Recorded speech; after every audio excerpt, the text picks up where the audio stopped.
아버지가 남긴 것은 거창한 유언장이 아니었습니다. 통장 하나, 그리고 작은 흰 봉투 하나였습니다. 우리는 장례를 마치고 요양원 방을 정리하고 있었습니다. 서랍 안쪽 낡은 고무줄로 묶인 통장을 먼저 봤습니다. 매달 같은 날짜, 같은 금액, 이준서 30만 원. 3년 동안 한 번도 빠지지 않았습니다. 우리는 그때까지만 해도 그게 가장 충격적인 사실인 줄 알았습니다. 하지만 아니었습니다. 통장 뒤에 흰 봉투 하나가 더 있었습니다. 겉에는 아무것도 적혀 있지 않았습니다. 안에는 메모 한 장이 있었습니다. 손이 많이 떨린 흔적이었습니다. 딱 2줄이 적혀 있었습니다. 준서 학원비에 보태라. 그리고 짐 되기 싫었다. 그 문장을 읽는 순간 우리는 아무 말도 하지 못했습니다. 아버지 용돈은 한 달에 50만 원이었습니다. 그중 30만 원을 보내고 남은 20만 원으로 생활하셨습니다. 그래서 밥을 밥만 드셨던 걸까요? 그래서 새 옷을 안 사셨던 걸까요? 그래서 겨울 내복도 서랍 안에 그대로였던 걸까요? 우리는 요양원에 모신 것이 효도라고 믿었습니다. 틀린 선택은 아니었습니다. 의사도 그렇게 말했고 형편도 쉽지 않았고 아내도 지쳐 있었습니다. 우리는 최선을 다했다고 생각했습니다. 그런데 아버지는 마지막까지 괜찮다고만 하셨습니다. 정말 괜찮으셨던 걸까요? 아니면 우리 부담이 될까봐 괜찮은 척 하셨던 걸까요? 짐이 되기 싫었다는 말은 어쩌면 이런 뜻이었을지도 모릅니다. 짐이 되고 싶지 않았던 게 아니라 짐이 된다는 두려움 없이 사랑받고 싶었던 건 아닐까요? 그날 밤 저는 연락처를 열었습니다. 그리고 한참을 망설이다가 어머니 번호를 눌렀습니다. 어머니, 저예요. 그 한마디가 왜 그렇게 늦었는지 오늘 이야기는 요양원에 맡긴 한 아버지와 통장에 찍힌 36번의 송금 그리고 2줄의 메모로 시작됩니다. 당신은 부모님께 마지막으로 언제 전화하셨습니까? 이제 그날의 가족회의부터 천천히 시작하겠습니다. 어느 일요일 오후였습니다. 거실 테이블 위에는 아무도 손대지 않은 식혜 한 잔이 놓여 있었습니다. 김이 식은 지 오래였지요. 창밖으로는 9월 햇살이 들어오고 있었지만 방 안 공기는 어딘가 가라앉아 있었습니다. 이성호 씨는 소파 끝에 걸터 앉아 손을 무릎 위에 올려두었습니다. 48살 중소기업 영업팀장. 남들 눈에는 그럭저럭 안정된 삶을 사는 가장이었지요. 그는 평소에도 말이 많은 편이 아니었습니다. 결정을 내릴 때도 감정을 드러낼 때도 늘 뭔가를 꾹 눌러두는 사람이었습니다. 그 맞은편에는 아내 정은이 앉아 있었습니다. 그리고 상석에는 아버지가 앉아 계셨습니다. 이만복 씨, 올해 76이었습니다. 30년을 공사 현장에서 일했고 환갑이 지나서도 경비 일을 놓지 않았던 분이었습니다. 키는 크지 않았지만 어깨가 넓었고 손마디가 굵었습니다. 그 손이 지금은 무릎 위에서 조용히 쉬고 있었습니다. 가족회의라고 부르기엔 너무 조용했습니다. 정은 씨가 먼저 입을 열었습니다. 아버님, 저희가 이것저것 알아봤는데요. 거기가 시설이 진짜 좋대요. 직원도 많고 재활 프로그램도 있고 집에서 모시는 것보다 더 안전할 수 있다고 의사 선생님도 그러셨거든요. 아버지는 아무 말씀이 없으셨습니다. 성호 씨가 이어 말했습니다. 저도 생각 많이 했어요, 아버지. 근데 지금 형편이 쉽지 않고 정은이도 요즘 많이 힘들어하고 전문적으로 돌봐주는 데가 맞는 것 같아요. 이게 최선인 것 같아요. 아버지는 고개를 한번 끄덕이셨습니다. 그뿐이었습니다. 사실 성호 씨의 말은 틀리지 않았습니다. 아내 정은은 지난 2년 동안 친정어머니 간병을 마무리한 직후였습니다. 몸이 회복될 틈도 없이 시아버지의 낙상 사고가 이어졌지요. 밤마다 두세 번 깨어 화장실을 확인하고 주말이면 병원 동행. 직장을 그만둔 것도 그 즈음이었습니다. 그녀의 눈 밑에는 옅은 그늘이 생겨 있었고 그 그늘은 좀처럼 사라지지 않았습니다. 성호 씨도 지쳐 있었습니다. 그것만은 사실이었습니다. 퇴근 후에도 아버지 약 챙기는 일을 잊지 않았고 주말 아침엔 장을 보며 아버지 드실 것들을 따로 챙겼습니다. 나쁜 아들이 아니었습니다. 그저 한계가 있었습니다. 그가 속으로 되뇌었습니다. 집에서 모시는 게 효도는 아니잖아. 이게 현실이야. 이사 날은 열흘 뒤였습니다. 아버지의 짐은 생각보다 적었습니다. 낡은 손가방 하나, 내복 3벌, 약봉지 한 묶음, 그리고 손때 묻은 성경책 한 권. 그게 전부였습니다. 성호 씨가 짐을 들려 하자 아버지가 손을 저으셨습니다. 괜찮다. 방을 한번 둘러보셨습니다. 아무것도 아닌 듯 그냥 둘러보셨습니다. 벽에 걸린 손주 사진, 낡은 시계, 창문 너머 뒷산. 아버지의 눈이 잠깐 멈췄다가 다시 문 쪽으로 향했습니다. 나는 잘 있다. 누가 묻지도 않았는데 아버지는 그렇게 말씀하셨습니다. 차 안은 조용했습니다. 라디오도 켜지 않았습니다. 성호 씨는 운전에 집중하는 척했고 정은은 창밖을 바라봤습니다. 뒷자리에 앉은 아버지는 손을 모아 무릎 위에 얹은 채 가만히 계셨습니다. 고속도로를 벗어나 좁은 국도로 접어들었을 때였습니다. 신호에 걸려 차가 멈추자 아버지가 창문 너머를 바라보셨습니다. 길가에 작은 슈퍼마켓이 있었습니다. 평범한 가게였습니다. 그런데 아버지의 눈이 그쪽에 잠시 머물렀습니다. 무슨 생각을 하셨는지 아무도 묻지 않았습니다. 신호가 바뀌었고 차는 다시 달렸습니다. 요양원 입소 서류에 도장을 찍으며 성호 씨는 생각했습니다. 이게 최선이야. 이게 맞는 거야. 그는 2번 속으로 그 말을 반복했습니다. 한 번은 아버지를 위해, 한 번은 자기 자신을 위해. 아버지는 새로 배정된 방에 들어서며 작게 말씀하셨습니다. 괜찮다. 그 말이 그날 밤 성호 씨의 귓가에 오래 남았습니다. 왜 그런지는 그도 잘 몰랐습니다. 다만 어딘가 불편했습니다. 설명할 수 없는 불편함이었습니다. 그것이 시작이었습니다. 아무도 눈치채지 못한 조용한 시작이었습니다. 처음에는 매주 갔습니다. 일요일 오전 성호 씨는 과일 한 봉지를 들고 요양원을 찾았습니다. 아버지는 늘 같은 자리에 계셨습니다. 복도 끝 창가 햇볕이 잘 드는 낡은 소파였습니다. 성호 씨가 들어서면 아버지는 고개를 드셨습니다. 반갑다는 말은 없었습니다. 그냥 눈을 맞추셨습니다. 그것으로 충분한 분이었습니다. 밥은 잘 드세요? 먹는다. 불편한 데는 없으세요? 없다. 짧은 대화가 끝나면 2사람은 한동안 나란히 앉아 있었습니다. 창밖으로 작은 정원이 보였습니다. 아직 꽃이 피기 전이었고 나무들은 가지만 앙상했습니다. 그 침묵이 어색하지는 않았습니다. 원래 2사람 사이는 그런 편이었으니까요. 성호 씨는 스스로에게 말했습니다. 잘 적응하시는 것 같아. 다행이야. 그 말을 믿고 싶었습니다. 2달쯤 지났을 무렵이었습니다.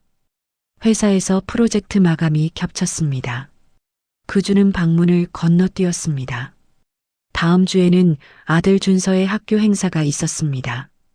또 건너뛰었습니다. 그렇게 2번이 3번이 되고 어느 순간 한 달에 1번이 기준이 되어 있었습니다. 그게 언제부터였는지 성호 씨 자신도 정확히 알지 못했습니다. 방문하는 날이면 아버지는 여전히 같은 자리에 계셨습니다. 소파도 창문도 아버지의 자세도 달라진 게 없었습니다. 마치 시간이 그 자리에서만 멈춰 있는 것 같았습니다. 아버지, 오래 기다리셨어요? 신경 쓰지 마라. 요즘 어떠세요? 여기가 더 편하다. 아버지는 언제나 그렇게 말씀하셨습니다. 표정도 크게 달라지지 않았습니다. 그래서 성호 씨는 진짜로 편하신 줄 알았습니다. 아니, 그렇게 받아들이기로 했는지도 모릅니다. 아들 준서는 그의 중학교 2학년이었습니다.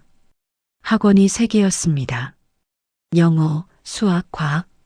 저녁 10시가 넘어야 집에 돌아왔고 주말에는 모의고사 준비로 바빴습니다. 할아버지 면회는 처음 몇 번 따라갔다가 이내 자연스럽게 빠지게 되었습니다. 아이에게 뭐라 할 수가 없었습니다. 성호 씨 자신도 그 나이엔 다르지 않았으니까요. 정은 씨는 요양원 대신 전화를 드리는 방식을 택했습니다. 일주일에 2~3번 저녁을 먹고 나서 잠깐씩 통화를 드렸지요. 아버지는 전화도 짧게 끊으셨습니다. 괜찮다. 끊어라. 정은 씨가 성호 씨에게 말했습니다. 아버님이 항상 먼저 끊으시네. 그게 더 마음이 쓰여. 성호 씨는 대답하지 않았습니다. 딱히 할 말이 없었습니다. 요양원 직원 박 선생은 20대 중반의 조용한 여성이었습니다. 면회를 마치고 나오는 성호 씨에게 가끔 짧게 말을 건넸습니다. 업무적인 이야기가 대부분이었습니다. 그런데 어느 날 그 말이 조금 달랐습니다. 어르신은 용돈을 거의 안 쓰세요. 성호 씨가 잠깐 멈칫했습니다. 그래요? 네. 드려도 그냥 두시더라고요. 매달 꼭 은행은 한 번 가시는데 사시는 건 거의 없으세요. 박 선생은 더 이상 말을 잇지 않았습니다. 전달할 것을 전달했다는 듯 담담한 표정이었습니다. 성호 씨는 아, 그러세요 하고 고개를 끄덕였습니다. 주차장으로 걸어 나오면서 그 말이 머릿속에 잠깐 맴돌았습니다. 하지만 특별히 이상한 일이라는 생각은 들지 않았습니다. 원래 아버지는 아끼는 분이었으니까요. 늘 그렇게 사셨으니까요. 당신 성격이지 뭐. 그는 차 문을 열었습니다. 겨울이 왔습니다. 요양원 정원의 나무들은 더 앙상해졌습니다. 아버지가 앉으시는 창가에도 이제 찬 기운이 스며들었습니다. 직원들이 두꺼운 담요를 무릎에 덮어드렸지만 아버지는 그것도 자꾸 내려놓으셨다고 했습니다. 무겁다고 하시더라고요. 박 선생의 말이었습니다. 면회 횟수가 줄어들면서 성호 씨는 조금씩 더 긴 선물을 들고 갔습니다. 좋은 홍삼, 따뜻한 내, 두꺼운 양말. 직접 자주 오지 못하는 마음을 물건으로 채우는 방식이었습니다. 아버지는 그것들을 받으시고 고맙다고 하셨지만 다음에 가면 대부분 그대로 서랍 안에 들어 있었습니다. 쓰지 않으신 것인지 쓸 일이 없으신 것인지 성호 씨는 그 차이를 생각해 보지 않았습니다. 3월 초였습니다. 이른 아침 모르는 번호로 전화가 왔습니다. 요양원이었습니다. 어르신이 어젯밤에 고열이 나셨어요. 지금 병원으로 이송 중입니다. 폐렴 소견이 있으시고요. 성호 씨는 잠옷 차림으로 현관에 서 있었습니다. 창밖은 아직 어두웠습니다. 정은이 뒤에서 나왔습니다. 무슨 일이냐는 눈빛이었습니다. 성호 씨는 전화기를 든 채 잠시 굳어 있다가 천천히 입을 열었습니다. 아버지, 병원 갔대. 그 말을 뱉는 순간 어딘가 싸늘한 것이 등줄기를 스쳤습니다. 언제였더라? 마지막으로 아버지 손을 잡았던 게, 마지막으로 제대로 얼굴을 들여다봤던 게 기억이 바로 떠오르지 않았습니다. 차를 몰며 성호 씨는 한 가지를 자꾸 떠올렸습니다. 은행, 매달, 꼭 박 선생이 건넸던 그 말이었습니다. 그때는 그냥 넘겼습니다. 그런데 지금은 이유 없이 그 말이 머릿속에서 사라지지 않았습니다. 왜 매달 은행을 가셨을까?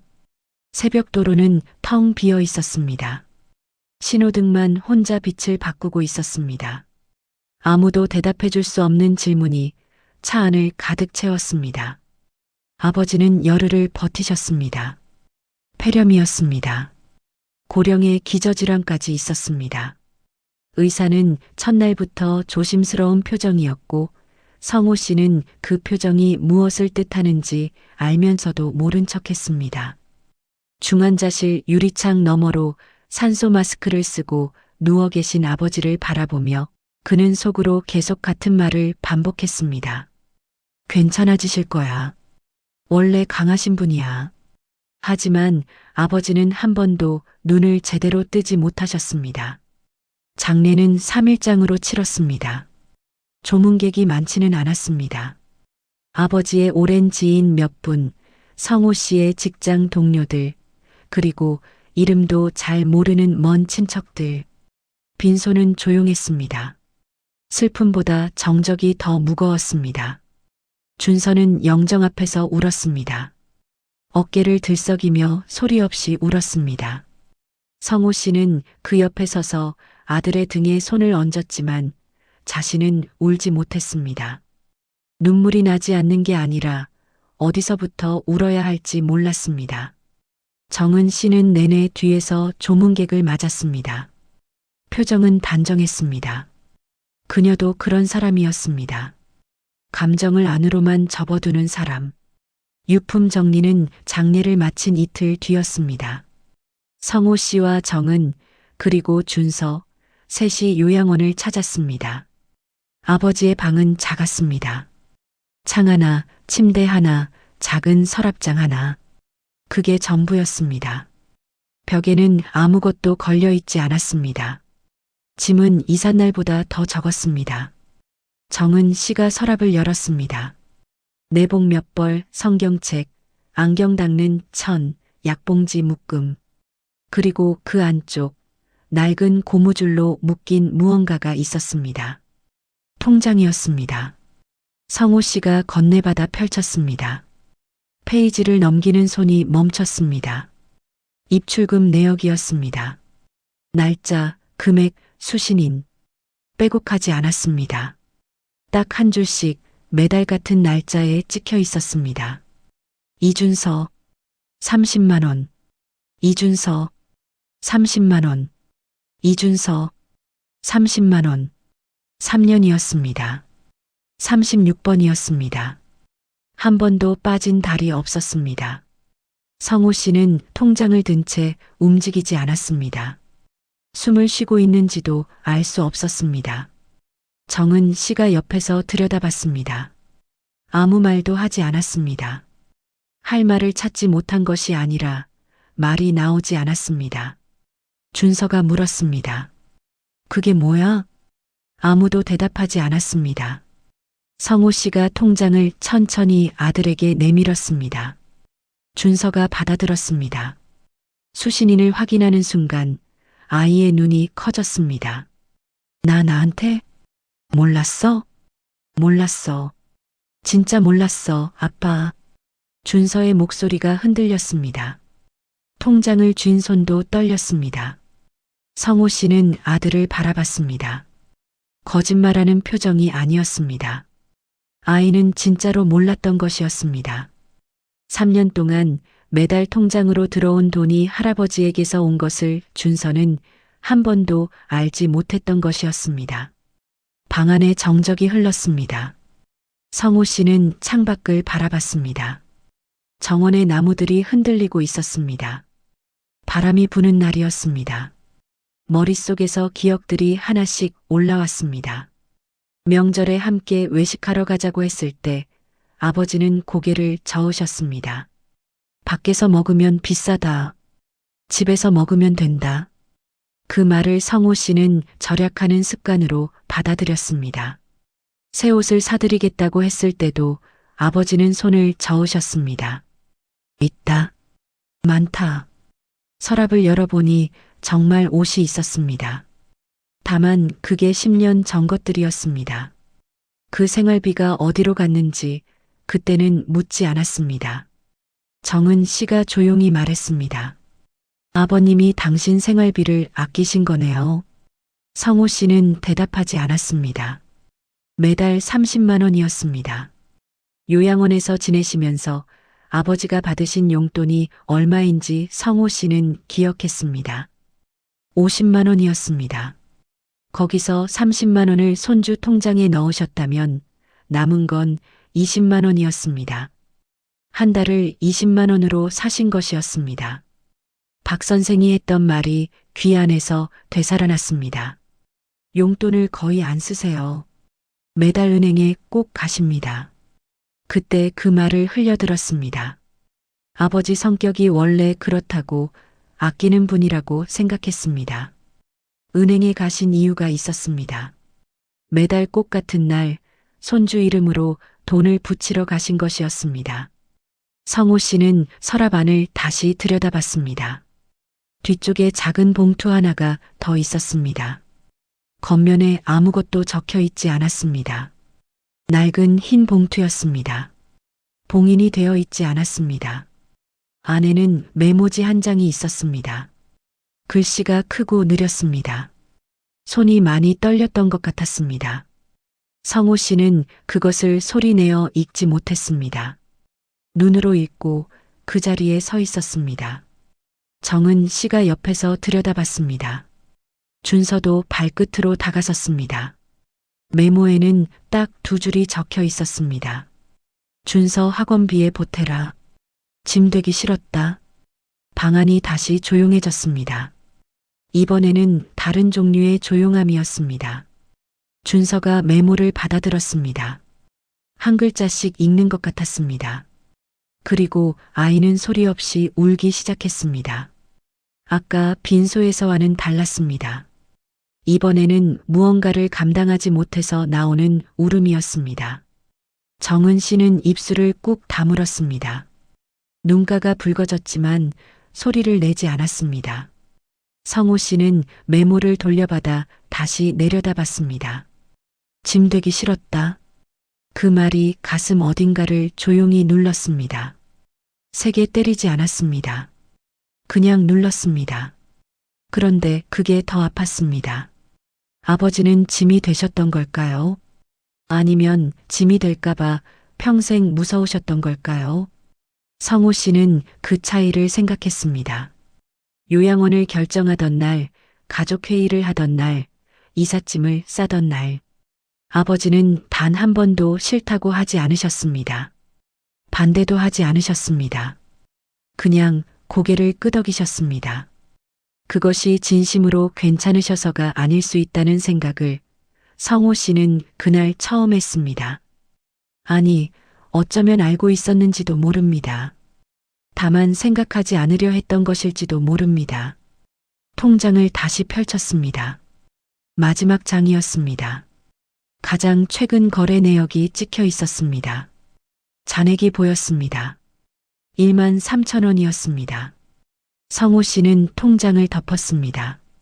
창밖의 나무들이 아직도 흔들리고 있었습니다. 바람은 멈추지 않았습니다. 아버지가 늘 앉으시던 복도 창가를 성호 씨는 오래 바라봤습니다. 소파는 비어 있었습니다. 담요도 개켜진 채 그대로였습니다.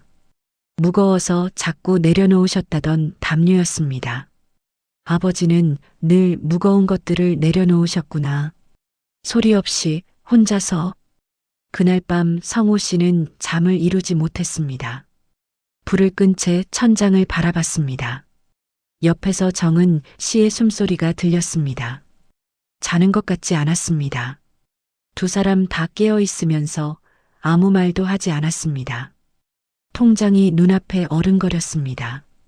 이준서 30만 원, 36번. 단 한 번도 빠지지 않았습니다.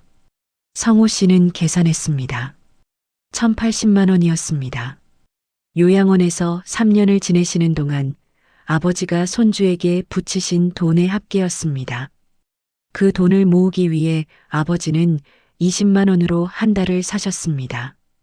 외식도 하지 않으셨습니다. 새 옷도 사지 않으셨습니다. 과자 하나, 음료 하나도 아끼셨을 것이었습니다. 왜 말씀 안 하셨을까? 그 질문이 목구멍까지 올라왔다가 다시 가라앉았습니다. 답을 이미 알고 있었기 때문이었습니다. 말씀하셨다면 아버지는 짐이 되는 것이었습니다. 다음 날 오전이었습니다. 성호 씨는 요양원으로 다시 찾아갔습니다. 유품은 어제 이미 다 챙겨왔습니다. 갈 이유가 없었습니다. 그럼에도 발이 그쪽으로 향했습니다. 박 선생이 1층 로비에 있었습니다. 그녀는 성호 씨를 보자 잠깐 멈칫했습니다. 조의를 전할 타이밍을 재는 것 같았습니다.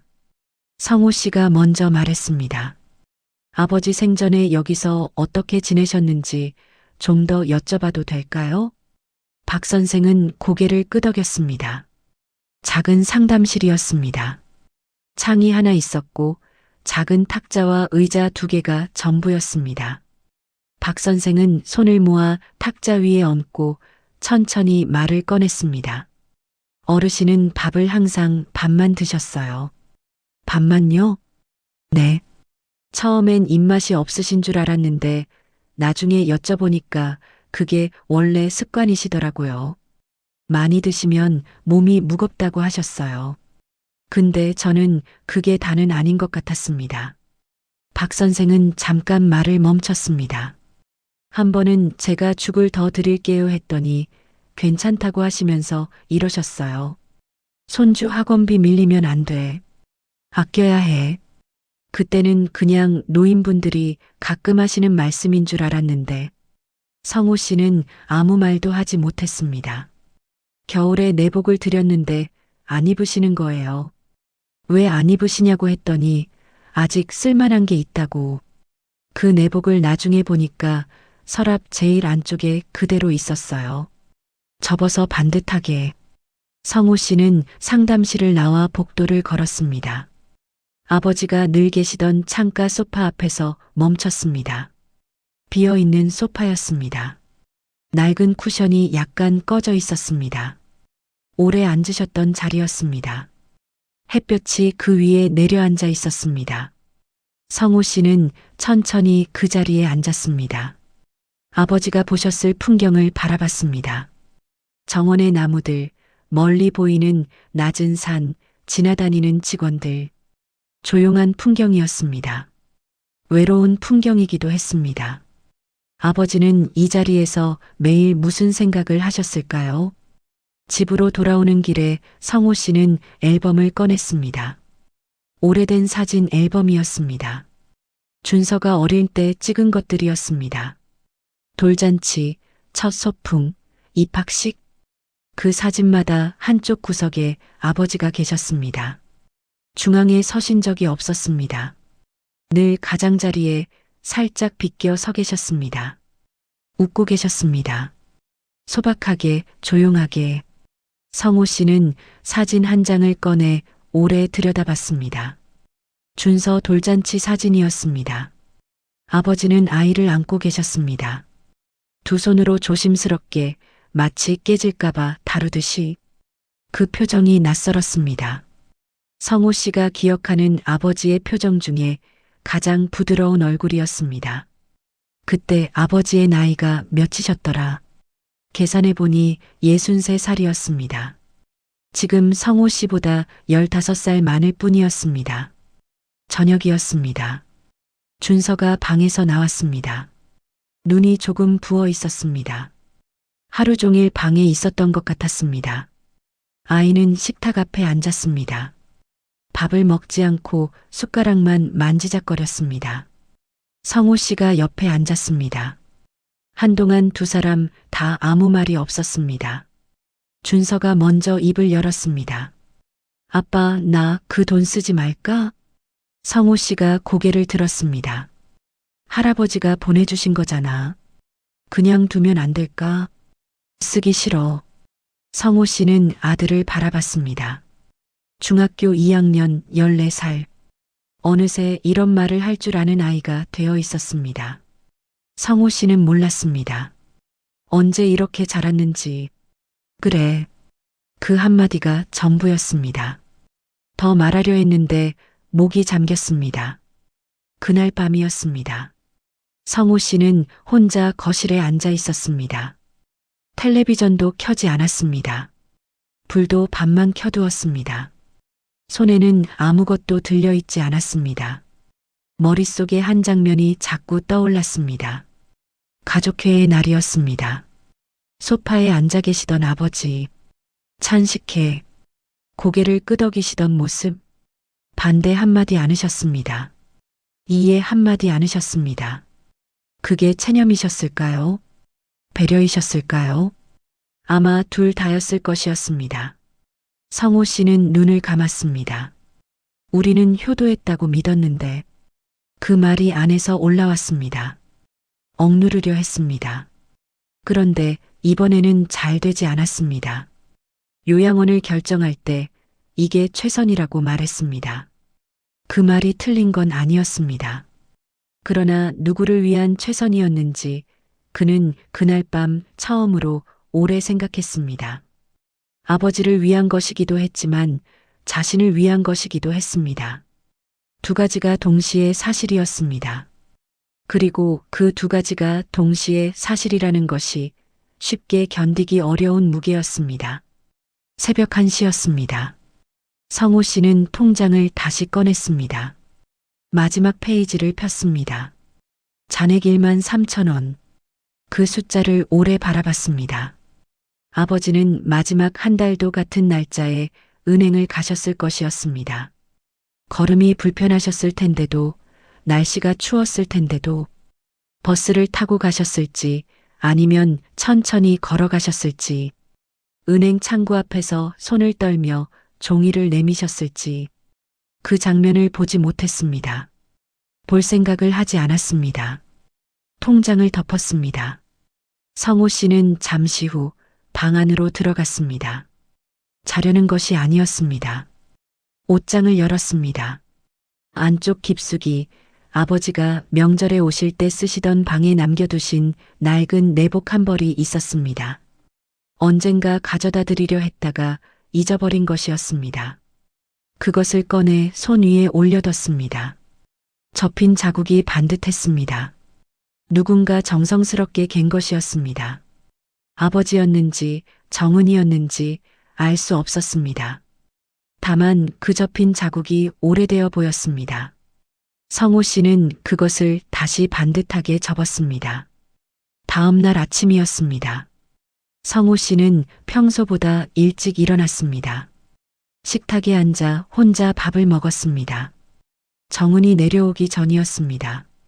밥을 반쯤 먹다가 숟가락을 내려놓았습니다. 그리고 다시 들었습니다. 끝까지 먹었습니다. 천천히 다 먹었습니다. 사소한 일이었습니다. 아무도 보지 않았습니다. 그런데 성호 씨는 그 행동이 무언가를 시작하는 것 같다는 느낌을 받았습니다. 무엇인지는 아직 몰랐습니다. 다만 이제는 외면하지 않기로 했습니다. 아버지가 남긴 것들을, 그리고 자신이 외면해온 것들을. 봄이 왔습니다. 아버지가 돌아가신 지 2달이 지났습니다. 세상은 달라지지 않았습니다. 출근길은 여전히 막혔고, 준서는 여전히 학원을 다녔고, 정은 씨는 여전히 저녁을 차렸습니다. 삶은 그런 것이었습니다. 슬픔을 중심에 두고 멈추지 않았습니다. 그냥 흘러갔습니다. 다만 성호 씨는 조금 달라졌습니다. 눈에 띄는 변화는 아니었습니다. 퇴근 후 핸드폰을 덜 들여다봤습니다. 밥을 끝까지 먹었습니다. 아내가 말을 걸면 하던 일을 멈추고 돌아봤습니다. 작은 것들이었습니다. 그러나 작은 것들이 쌓이면 어느 순간 사람이 달라져 있었습니다. 토요일 오전이었습니다. 성호 씨가 준서에게 말했습니다. 오늘 나랑 같이 갈 데 있어. 준서는 잠옷바람이었습니다. 눈을 비볐습니다. 어디? 가면 알아. 차로 40분이었습니다. 요양원 근처였습니다. 성호 씨는 주차장에 차를 대지 않았습니다. 조금 떨어진 길가에 세웠습니다. 두 사람은 걸었습니다. 봄 햇볕이 따뜻했습니다. 가로수에 연두색 잎이 막 돋아나 있었습니다. 바람이 불면 가지들이 흔들렸습니다. 요양원 담장을 따라 걷다 보면 작은 공원이 나왔습니다. 산책로가 짧았습니다. 벤치가 2개 있었습니다. 그중 안쪽 벤치, 햇볕이 잘 드는 자리. 성호 씨는 그 벤치 앞에 멈췄습니다. 준서도 멈췄습니다. 할아버지 자주 여기 오셨대. 날 좋으면 혼자 여기 앉아 계셨다고. 박 선생에게 들은 이야기였습니다. 아버지는 오후 햇볕이 따뜻한 날이면 이 벤치에 나오셨다고 했습니다. 아무것도 하지 않으셨다고. 그냥 앉아 계셨다고. 준서는 아무 말도 하지 않았습니다. 두 사람은 나란히 벤치에 앉았습니다. 한동안 조용했습니다. 지나는 사람이 없었습니다. 바람 소리와 새소리만 들렸습니다. 성호 씨는 눈을 가늘게 뜨고 햇볕을 받았습니다. 따뜻했습니다. 아버지는 이 따뜻함을 좋아하셨구나 생각했습니다. 준서가 말했습니다. 아빠, 할아버지 왜 말씀 안 하셨어? 성호 씨는 대답하지 않았습니다. 할 수 없는 대답이 아니었습니다. 하지 않는 편이 맞을 것 같았습니다. 어떤 질문들은 답이 있어도 말로 꺼내는 순간 작아지는 것들이 있었습니다. 준서는 더 묻지 않았습니다. 아이도 알고 있었을 것이었습니다. 왜 말씀하지 않으셨는지를. 14살이어도 알 수 있는 것들이 있었습니다. 성호 씨는 벤치 등받이에 기댔습니다. 눈을 감았습니다. 아버지의 목소리를 떠올렸습니다. 굵고 낮은 목소리였습니다. 크게 말씀하신 적이 별로 없었습니다. 화를 내신 적도 거의 없었습니다. 늘 조용하셨습니다. 그 조용함이 무관심인 줄 알았습니다. 어릴 때는 그랬습니다. 아버지가 차갑다고 생각했습니다. 일만 하고 말이 없다고, 표현이 없다고. 그런데 지금 생각하면 달랐습니다. 아버지는 표현이 없는 게 아니었습니다. 말 대신 다른 방식을 쓰셨던 것이었습니다. 새벽에 일어나 도시락을 싸주셨던 것. 성호 씨가 아플 때 병원비를 마련하려 야간 일을 더 뛰셨던 것. 그리고 요양원에서 밥을 밥만 드시며 손주 통장에 돈을 붙이셨던 것. 그게 아버지의 언어였습니다. 성호 씨가 끝내 배우지 못한 언어였습니다. 돌아오는 길이었습니다. 준서가 조수석에 앉아 창밖을 보다가 말했습니다. 나 할아버지한테 제대로 된 말 한 번도 못했어. 고맙다고도 안 했고. 성호 씨는 운전대를 잡은 채 앞을 봤습니다. 나도 못했어. 짧은 대답이었습니다. 준서는 더 말하지 않았습니다. 성호 씨도 더 말하지 않았습니다. 그것으로 충분했습니다. 두 사람이 같은 것을 안고 있다는 것, 그 무게를 함께 알고 있다는 것, 말로 확인하지 않아도 되었습니다. 집에 돌아오니 정은 씨가 마루에 앉아 있었습니다. 햇볕이 잘 드는 자리였습니다. 따뜻한 자리를 좋아했습니다. 예전부터 그랬습니다. 성호 씨는 지금껏 그 사실을 알면서도 한 번도 말한 적이 없었습니다. 성호 씨가 옆에 앉았습니다. 정은 씨가 돌아봤습니다. 다녀왔어요? 응. 잠깐 사이가 있었습니다. 성호 씨가 말했습니다. 그동안 많이 힘들었지. 정은 씨는 대답하지 않았습니다. 무릎 위에 놓인 손을 내려다봤습니다. 미안해. 그 말이 나오는데 오래 걸렸습니다. 48살이 되도록 아내에게 이 말을 이렇게 꺼낸 적이 없었습니다. 어색했습니다.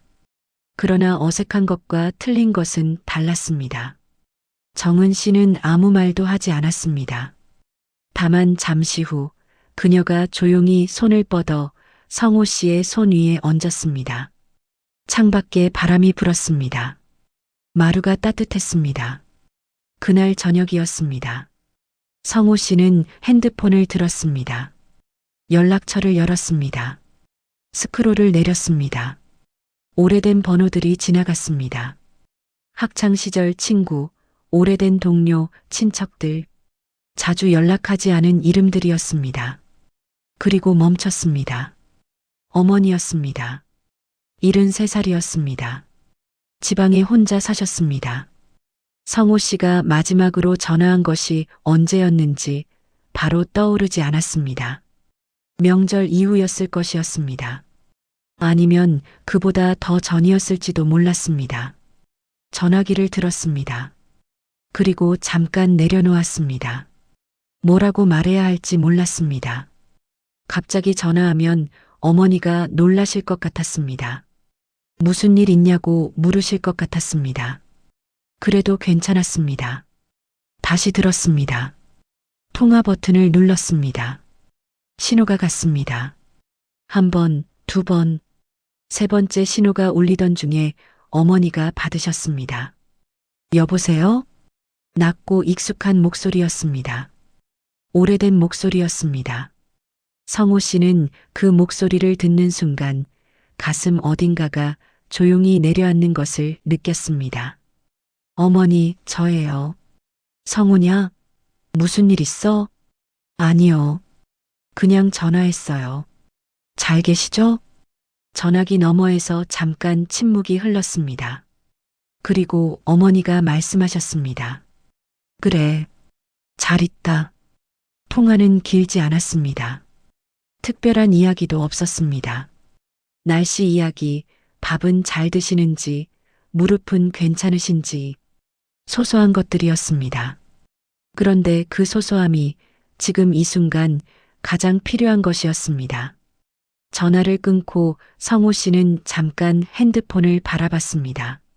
아버지가 마지막까지 남기신 것은 거창한 유언이 아니었습니다. 통장과 메모 한 장이었습니다.